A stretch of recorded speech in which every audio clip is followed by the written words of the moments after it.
Prepárate para una inversión fascinante en la compleja relación entre dos gigantes. Friedrich Nietzsche y Richard Wagner. Al principio Nietzsche idolatraba a Wagner. Veía en él a un héroe cultural, un genio musical, que prometía revitalizar el arte occidental. De hecho, le dedicó su primer libro, Imagínate la admiración. Una admiración enorme, sin duda. Pero ¿qué pasó después? Porque la historia da un giro radical. Nietzsche termina publicando el caso Wagner, un ataque feroz, donde acusa al compositor de ser la encarnación de la decadencia cultural. Un cambio drástico. Nuestro objetivo hoy es comprender este cambio drástico.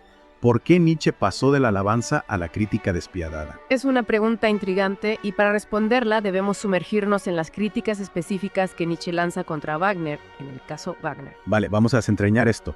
En el caso Wagner, Nietzsche no se anda con rodeos. Una de sus acusaciones más potentes es que la música de Wagner, aunque emocionalmente poderosa, es en realidad una forma de manipulación. Exacto. Nietzsche argumenta que Wagner busca abrumar al oyente con emociones intensas, pero sin ofrecer una verdadera profundidad artística. Describe la música de Wagner como un espectáculo grandioso, pero vacío. En esencia, lo que busca es el impacto inmediato, no la reflexión.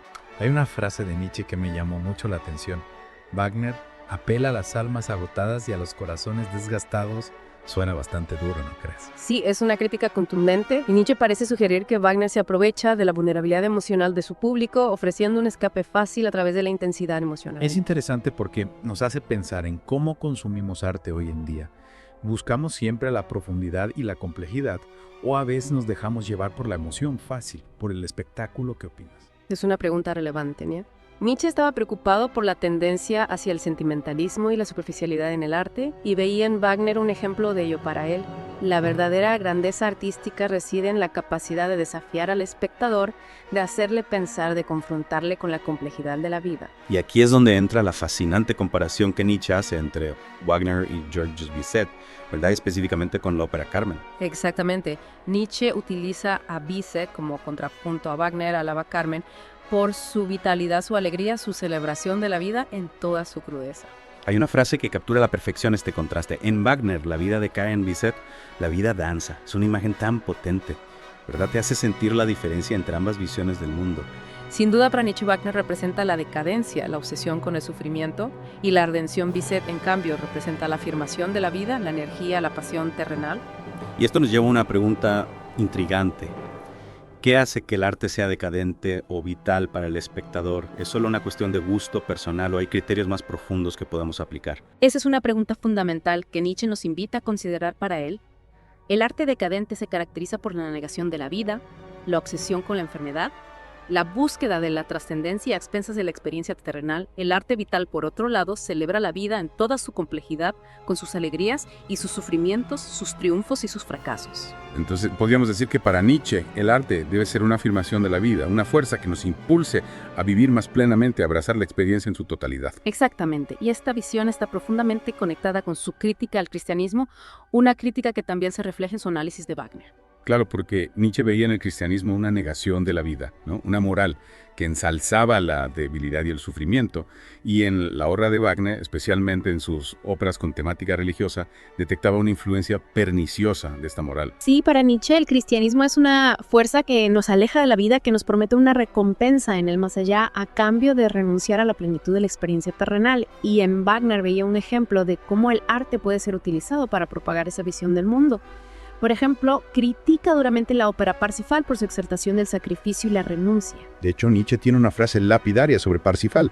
Parsifal es un arte al servicio de una religión que niega la vida. Es una crítica contundente sin duda. Para Nietzsche, Parsifal representa la culminación de la decadencia wagneriana, la entrega a una moral que él consideraba enfermiza. Pero ¿no te parece que Nietzsche está siendo un poco injusto con Wagner? Al fin y al cabo, Parsifal es una obra de una belleza innegable. ¿Es posible separar la obra de arte de la ideología del artista? Esa es una pregunta que nos lleva al corazón del debate sobre el arte y la moral. ¿Podemos juzgar una obra de arte sin tener en cuenta las creencias del artista? ¿O es inevitable que la ideología del creador se filtre en su creación, en el caso de Wagner-Nietzsche? Nietzsche argumenta que su arte es inseparable de su visión del mundo, y por lo tanto no podemos ignorar la influencia del cristianismo en su obra. Claro. Y esto nos lleva a otro aspecto fascinante del caso Wagner, el análisis psicológico que Nietzsche hace del propio compositor. Efectivamente, Nietzsche no se limita a criticar la obra de Wagner, sino que intenta comprender la mente del artista, sus motivaciones, sus complejos. Es como si Nietzsche estuviera usando el arte de Wagner como una ventana al alma del compositor. ¿verdad? Y lo que ve no le gusta. Llega a decir que Wagner es un actor de primera clase, que su arte no surge de la fuerza, sino de la astucia. Sí. Nietzsche argumenta que Wagner era un maestro de la manipulación que utilizaba su talento para obtener lo que quería, para seducir al público, para alimentar su propio ego. Es una crítica bastante dura. ¿No crees que Nietzsche está siendo un poco cruel con Wagner? Al fin y al cabo, todos tenemos nuestras debilidades, nuestros complejos. Es cierto, pero Nietzsche no está interesado en hacer un juicio moral sobre Wagner como persona.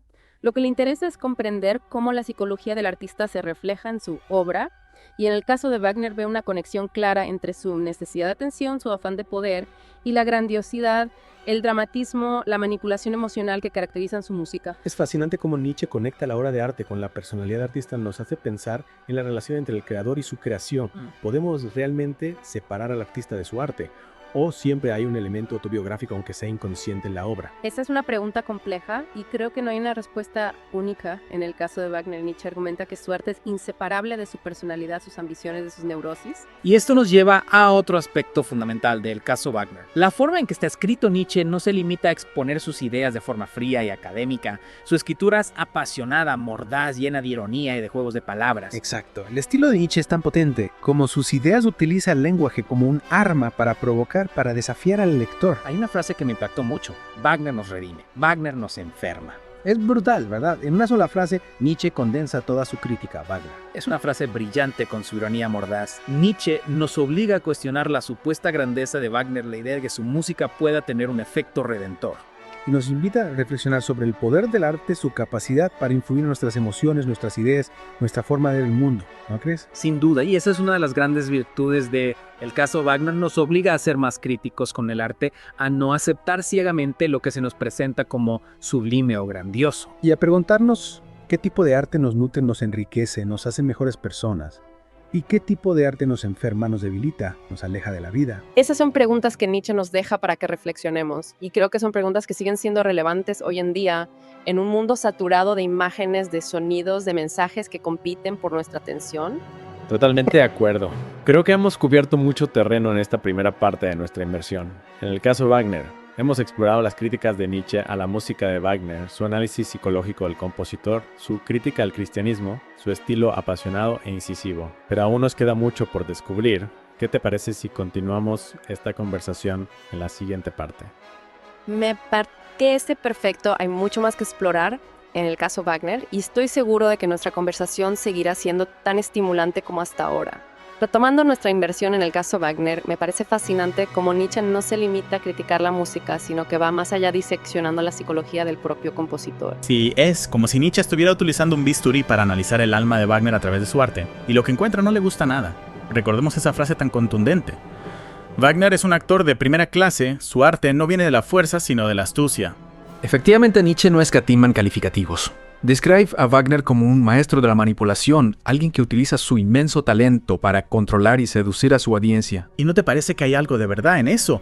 Piensa en la grandilocuencia de las óperas de Wagner, la forma en que utiliza la música y la puesta en escena para crear una experiencia sensorial abrumadora. Es casi imposible no dejarse arrastrar por esa vorágine emocional. Claro, y ahí reside precisamente el peligro que Nietzsche veía en Wagner. Esa capacidad para generar emociones tan intensas podía ser utilizada para fines menos nobles, para manipular al público, para adoctrinarlo. Entonces, Nietzsche está sugiriendo que la música de Wagner es una especie de propaganda emocional, que su objetivo no es la belleza sino el control. Podríamos decir que Nietzsche sospechaba de las intenciones de Wagner.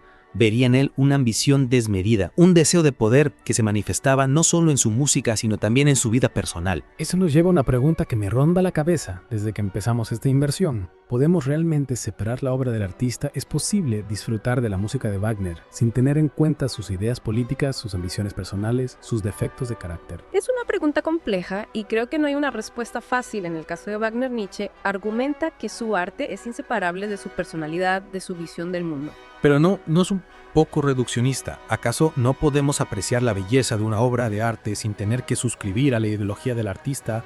¿No corremos el riesgo de censurar o ignorar grandes obras si aplicamos este criterio de forma estricta? Claro, es un debate delicado y no se trata de censurar o ignorar a ningún artista, pero Nietzsche nos invita a ser conscientes de las conexiones entre el arte y la vida, entre la obra y el creador. Nos anima a mirar más allá de la superficie, a cuestionar las intenciones del artista, a analizar el contexto en el que se crea la obra. Y esto nos lleva a otro aspecto crucial del caso Wagner. El estilo de Nietzsche no se limita a exponer sus ideas de forma fría y académica. Su escritura es un torrente de aforismos, de metáforas de ironía mordaz. Es casi una obra de arte en sí misma. Exacto, el estilo de Nietzsche es tan potente como sus ideas. Utiliza el lenguaje como un martillo para romper los ídolos, para despertar al lector de su letargo. Y en el caso Wagner, ese estilo alcanza su máxima expresión. Recuerdo una frase que me dejó impactado. Wagner nos redime, Wagner nos enferma. Frase es demoledora, ¿verdad? En una sola frase, Nietzsche condensa toda su crítica a Wagner. Es una frase brillante, con su ironía implacable. Nietzsche nos obliga a replantearnos la supuesta grandeza de Wagner, la idea de que su música pueda tener un efecto purificador o redentor. Y nos confronta con la posibilidad de que el arte, en lugar de elevarnos, pueda enfermarnos, corromperlos. Es una idea inquietante, ¿no crees? Sin duda, y esa es una de las grandes virtudes de Nietzsche. No teme plantear preguntas incómodas, desafiar las convenciones, sacudir nuestras creencias más arraigadas. Y en el caso Wagner lo hace de forma magistral. No se limita a criticar a un compositor, sino que nos invita a reflexionar sobre el poder del arte, su capacidad para influir en nuestras emociones, nuestras ideas, nuestra forma de ver el mundo. Exactamente, y esa es una de las razones por las que el caso Wagner sigue siendo tan relevante. Hoy en día nos enseña a ser más críticos con el arte, a no dejarnos manipular por las emociones fáciles, a buscar la belleza que nos desafía, que nos hace pensar, que nos ayuda a crecer. Entonces, podemos decir que el caso Wagner es una especie de antídoto contra el arte que nos adormece, que nos aliena, que nos aleja de la vida. Sí, creo que esa es una buena interpretación. Nietzsche nos invita a buscar un arte que nos haga vibrar, que nos conecte con nuestra propia vitalidad, que nos ayude a afirmar la vida en toda su complejidad. Pero ¿cómo distinguir entre el arte que nos enferma y el arte que nos sana? ¿Hay algún criterio objetivo que podamos aplicar? Esa es la gran pregunta que Nietzsche nos deja para que reflexionemos, y creo que no hay una respuesta única universal. Cada uno debe encontrar su propio camino, desarrollar su propia sensibilidad artística. Pero Nietzsche nos ofrece algunas pistas. Nos invita a ser críticos, a no aceptar ciegamente lo que se nos presenta como arte sublime, nos anima a buscar la belleza que surge la fuerza, la vitalidad de la autenticidad. Exacto, y nos recuerda que el arte no debe ser un escape de la vida, sino una celebración de ella. Es una idea poderosa. ¿Verdad que el arte no debería ser un analgésico para aliviar el dolor de la existencia, sino un tónico que nos ayude a vivir más plenamente? Sin duda, y creo que esta idea es central en la crítica que Nietzsche hace a Wagner. Para él, la música de Wagner es una forma de evasión, de negación de la vida, mientras que el arte auténtico debe ser una afirmación de la vida, una fuerza que nos impulse a abrazar la experiencia en toda su crudeza y belleza. Y esto nos lleva de nuevo a la comparación que Nietzsche hace entre Wagner y Bizet. Mientras que Wagner representa la decadencia, la obsesión con el sufrimiento, la búsqueda de la trascendencia, Bizet representa la alegría, la vitalidad, la celebración de la vida terrenal. Es un contraste fascinante, ¿verdad? Totalmente. Y creo que esta comparación nos puede ayudar a comprender mejor qué tipo de arte buscaba Nietzsche, un arte que no nos aleje de la vida, sino que nos acerque a ella, que nos haga sentir más vivos, más conectados con nosotros mismos y con el mundo que nos rodea. Y esto me lleva a una reflexión que quería compartir contigo. ¿No te parece que en cierto modo todos somos un poco wagnerianos y un poco bizetanos? Quiero decir, todos tenemos momentos en los que buscamos evadirnos de la realidad, refugiarnos en el arte como una forma de consuelo, de escape, y otros momentos en los que buscamos un arte que nos inspire, que nos haga vibrar, que nos ayude a celebrar la vida. Es una observación muy interesante y creo que tiene razón. No se trata de elegir entre Wagner y Bizet, entre la decadencia y la vitalidad, sino de encontrar un equilibrio, de ser conscientes de nuestras propias necesidades y de buscar el arte que nos ayude a satisfacerlas de la forma más saludable posible. Y creo que el caso Wagner nos puede ayudar en esa búsqueda, nos ofrece herramientas para analizar el arte con mayor profundidad, para comprender las motivaciones del artista, para discernir entre la autenticidad y la manipulación. Exacto, y nos recuerda que el arte no es un simple entretenimiento, sino una fuerza poderosa que puede influir en nuestra forma de pensar, de sentir, de ver el mundo. Es como si Nietzsche nos dijera, sean conscientes del poder del arte, no se dejen manipular, elajan con cuidado qué tipo de arte quieren que les acompañe en su viaje por la vida. Es un buen consejo, ¿no crees? Sin duda, y creo que con esta reflexión podemos dar por finalizada la segunda parte de nuestra inmersión en el caso Wagner, pero aún nos queda mucho por explorar, así que nos reencontramos en la tercera y última parte de este apasionante viaje. Si retomamos nuestra inmersión en el caso Wagner, creo que para comprender completamente la crítica de Nietzsche, es esencial que consideremos el contexto histórico y cultural en el que se escribió esta obra. Totalmente de acuerdo. No podemos olvidar que Nietzsche escribió a finales del siglo XIX, una época de grandes transformaciones en Europa, el auge del nacionalismo, la industrialización acelerada, la crisis de la religión tradicional. Todos estos factores influyen en su pensamiento. Y en su visión del arte, ¿verdad? ¿Cómo se conecta este contexto con la crítica que Nietzsche hace a Wagner? Bueno, recordemos que Wagner era un ferviente nacionalista alemán. Su música, con su grandilocuencia y dramatismo, se convirtió en un símbolo de la identidad alemana en la época. Y Nietzsche, que era un crítico del nacionalismo, veía en esa música un peligro, ¿no? Un instrumento de manipulación emocional al servicio de una ideología. Exacto, para Nietzsche, la música de Wagner no era una expresión pura de la belleza, sino una herramienta para exaltar el sentimiento nacionalista, para unir a las masas bajo una misma bandera. Pues la crítica de Nietzsche a Wagner no es solo estética, sino también política. Está denunciando la utilización del arte para fines propagandísticos. Precisamente, y esto nos ayuda a comprender la vehemencia de su crítica. Nietzsche no está simplemente criticando un estilo musical, sino que está alertando sobre los peligros del nacionalismo exacerbado, de la manipulación de las emociones para fines políticos. Y no olvidemos la crisis de la religión tradicional en la época. ¿Cómo influye esto en la crítica de Nietzsche a Wagner? Recordemos que Nietzsche era un crítico implacable del cristianismo, al que consideraba una fuerza decadente que negaba la vida. Y en la obra de Wagner, especialmente en sus óperas con temática religiosa, veía una peligrosa influencia de esta moral cristiana. Pensamos, por ejemplo, en Parsifal, que está llena de simbolismo cristiano. Exactamente, para Nietzsche, Parsifal es la culminación de la decadencia wagneriana. La entrega a una moral que ensalza el sacrificio, la renuncia, la negación de los instintos vitales. Y esto contrasta con la visión vitalista de Nietzsche, ¿verdad? Para él, el arte debe celebrar la vida, la fuerza, la pasión. Sin duda, para Nietzsche, la verdadera grandeza artística reside en la capacidad de afirmar la vida en toda su complejidad, con sus luces y sus sombras, sus alegrías y sus sufrimientos. Entonces la ruptura de Nietzsche con Wagner no es solo estética o política, sino también filosófica. Es un choque entre dos visiones del mundo. La visión cristiana, que Nietzsche consideraba decadente, y la visión vitalista que él defendía. Exactamente, y esta ruptura, como hemos visto, está cargada de dolor y de decepción. Nietzsche admiraba el genio musical de Wagner, pero no podía aceptar su visión del mundo, sus ideas políticas, su sumisión a la moral cristiana. Es como si Nietzsche viera en Wagner un talento desaprovechado, un artista que podría haber sido un gran defensor de la vida, pero que se dejó seducir por las fuerzas de la decadencia. Es una buena interpretación y creo que esa es una de las claves para entender. El caso Wagner es una obra escrita desde la pasión, desde la decepción, desde la frustración de ver cómo un artista al que admiraba se había desviado del camino que Nietzsche consideraba el correcto. Hay una melancolía que impregna toda la obra. ¿Verdad? No es solo una crítica fría e implacable, sino que se percibe un dolor profundo, la tristeza de una amistad rota, de un ideal traicionado. Totalmente, Nietzsche no solo está criticando a un compositor, sino que está lamentando la pérdida de un amigo, de un compañero de viaje, de alguien que compartía su pasión por el arte y la cultura. Y en ese sentido, el caso Wagner no es solo una crítica a un compositor, sino también una crítica a la sociedad, a la cultura occidental en su conjunto. Nietzsche ve en Wagner un síntoma de la decadencia de Occidente, de su alejamiento de los valores vitales. Exacto. Nietzsche utiliza la figura de Wagner como un símbolo, un ejemplo de cómo la cultura occidental ha perdido su conexión con la vida, con la fuerza, con la pasión.